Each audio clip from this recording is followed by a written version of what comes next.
Well, as it turns out, maybe Lot should have spent more time with the realtor before he settled down in Sodom and Gomorrah.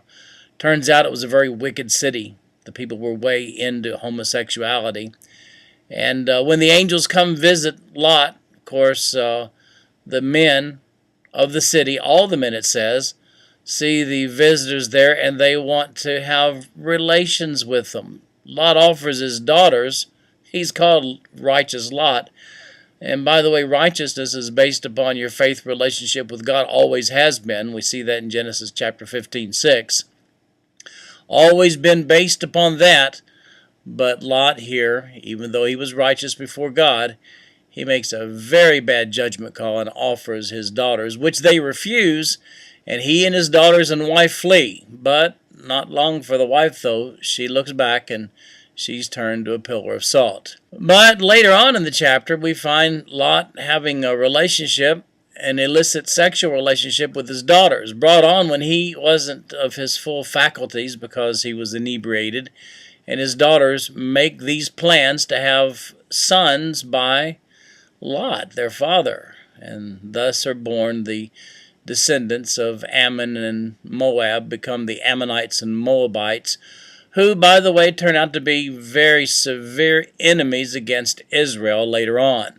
And then in chapter 20, Abraham and Sarah head down to the south country where Abimelech lives. But when they go down, Abraham and Sarah do that sister act thing again, where he says that Sarah is his sister, which is technically correct. They have the same father but a different mother. But really, they're husband and wife. And Abimelech's house is, well, they can't bear children because God has put a stop to that.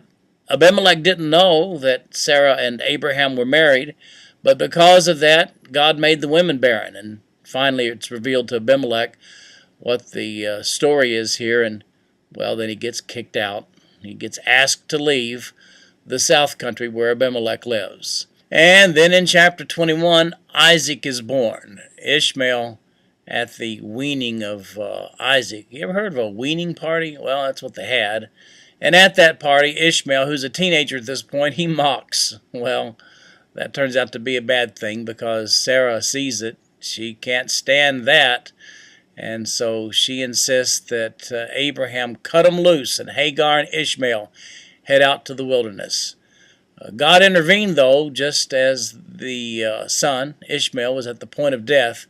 And God made a covenant with Hagar right there and said, your son's going to be the father of many nations. And it turns out that the Arab people today are the products, the descendants of Ishmael.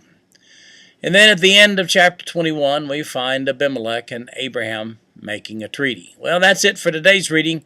We'll see you tomorrow.